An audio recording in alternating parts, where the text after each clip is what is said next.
Binalita nga galing sa Marizel Academy ang tungkol di umano sa bagong nililigawan ni Daniel Padilla, isa raw itong rich girl na taga Batangas.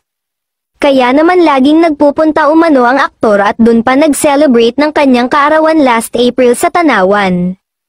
May nagchika nga tungkol sa nililigawang ito ni DJ, marami raw mga negosyo ang pamilya ng girl, at naging kasosyo di umano ng aktor ang ama nito sa isa sa mga negosyo niya. Chinat nga ang account ng nasabing girl na inuugnay kay Daniel at nakafollow nga ang aktor sa account nito sa IG kahit maliit lamang ang follower nito. Mas mayaman at mas maganda rin umano ito kaysa sa ex-girlfriend ng aktor na si Catherine Bernardo.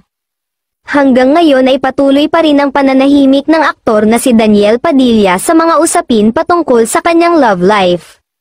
Hindi rin nagbibigay ng anumang pahayag ang aktor hinggil sa nangyaring hiwalayan nila ng kanyang longtime girlfriend na si Catherine Bernardo matapos ang mahigit isang dekada nilang relasyon. Sa ngayon ay makikitang inaabala ni Daniel Padilla ang kanyang sarili sa kanyang mga negosyo at sa kanyang trabaho sa industriya ng showbiz. Kung totoo man ay wala namang masama dahil single naman umano na si Daniel.